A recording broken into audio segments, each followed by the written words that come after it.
Hello, everyone. So let me take you to this journey. So if I asked you to close your eyes and visualize breaking barriers, what would that look like for you?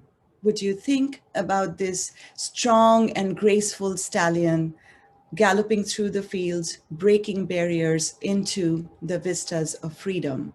Or would it be this person wading through the waves with his arms stretched towards the sky, surrendering himself to the limitless, breaking barriers of time and space? Or would it be this little girl who's crossing the strawberry fields to come across the fence, pause, and then turn around, not knowing what lies beyond, but knowing that's a barrier better not broken? What does breaking barriers truly, really mean? So my dad was one of five boys. And when my grandmother announced to the whole world that she would, this is when my mom was at the hospital about to give birth to me, she announced to the whole world that she would distribute sweet treats to the entire neighborhood if a girl was born, and not even bother visiting at the hospital if it was a boy. So then I was born, and at a societal time when the girl child was not that celebrated, I felt like I broke barriers just by merely being born and remained my grandmother's absolute favorite grandchild through her remaining years. And as I grew up, she told me that people around me took decisions for my life because I didn't know what else to do. But in your life, make sure that you create your own choices and you determine your own decisions. So she broke those barriers for me.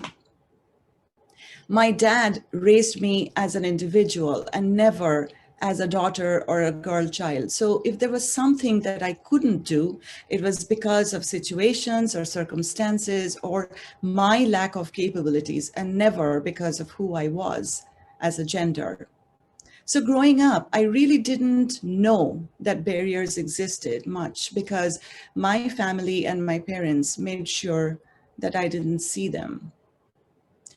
In my growing years, I also had this tremendous honor and opportunity to meet with and to volunteer with Mother Teresa at Nirmal Hriday, which is her hospice, free hospice for the sick, the poor, and the underserved. There I saw how that institution was breaking barriers of gender, culture, nationalities, religion every single day, just by offering their love and their service.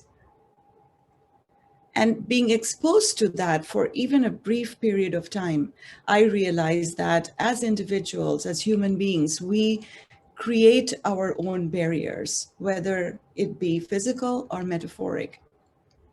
So I took all of that, all of those experiences, and then became the first person and the first girl in my family to cross thousands of miles several years ago to come here. I still remember my first day at the college cafeteria when I was nervously browsing through the food, and this really tall classmate of mine, 6 feet 6 inches tall guy, he approached me and eased me in with a friendly, casual conversation. And it's at that moment I realized that we all may talk different or look different, but at the end of the day, we all think, smile, love, and connect the same way. So I took that, and then I decided to break down my own boundaries of the fear of inclusion and just kept opening myself to possibilities and people. And every step of the way, I felt incredibly supported by my wingmates in life, starting from my grandmother. So I became that stallion. So life was steadily pacing along at this point when my mother got diagnosed with ovarian cancer. And within a year of her diagnosis, she passed away.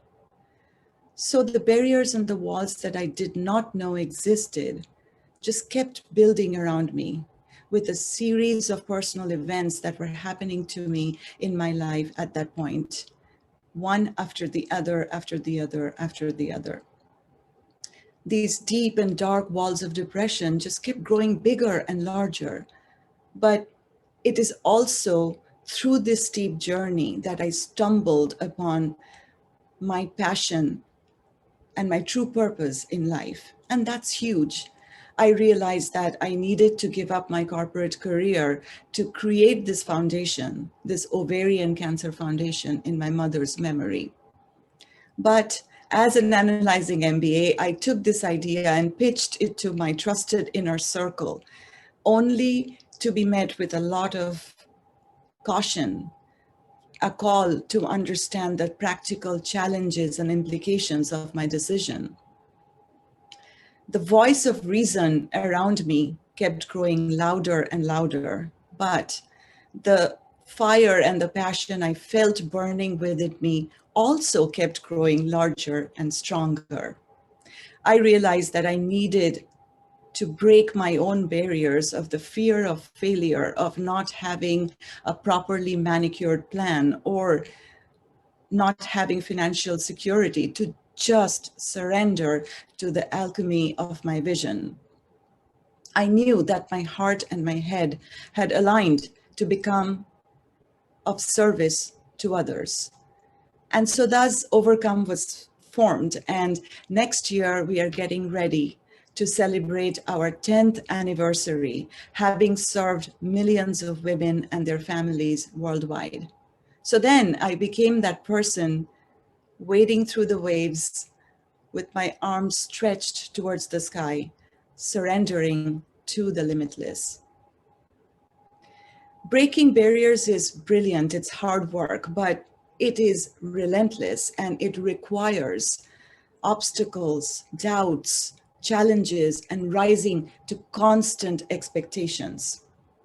The number of times I have been told no to funding requests, to collaborative opportunities, to great ideas would put any toddler to shame. And in my search to find that inner peace from all these chaotic rejections, I even figured out how kale or beets or oysters restore mental health. But none of that worked because I ended up at my doctor's office with my heart pounding and my head spinning to be diagnosed with critical hypertension. And it's at that point I realized that in my relentless drive to keep breaking barriers for external motivation, I had forgotten to embrace my inner boundaries and to give myself the honor of self-care. So then I became that little girl across the strawberry fields, stopping at that fence and turning around, knowing that few barriers are better not broken. I became best friends with my meditation guide, breaking years of resistance, coming down and coming back with my same favorite line each time. I'm too busy to meditate. So taking you back to where we started. So I have been that stallion, galloping through the fields, breaking through the barriers, and recognizing every step of the way that I couldn't have done it by my own, that breaking barriers almost always invariably includes the best wingmates, our best wingmates in life. So let's thank them and try to be one to someone else. I have been that person wading through the waves, understanding that I had to respond to this transformative feeling of awakening that was happening within me, in my vision to create Overcome. I have been that little girl across the strawberry fields, just stopping at that fence and turning around, understanding and realizing that few barriers are not meant to be broken. They're just there to give us the gift of courage, compassion, and balance. They're there to give us the generous gift of emotional freedom. Most importantly, I realized that breaking barriers is a choice, it's a perspective. So it's like if you're standing on one side of a very busy street where horns are blaring and people are just rushing by, then you cross that street and enter into this really tall building, climb up the stairs onto the rooftop to look into the vast expanse of the sky ahead of you. If you're lucky, a little bit of the ocean as well. Think about what happened. Nothing really much changed because you are pretty much in the same location, but you decided to break the barriers of everyday chaos of life, to climb those stairs, to feel free. And as you climbed, you also grew.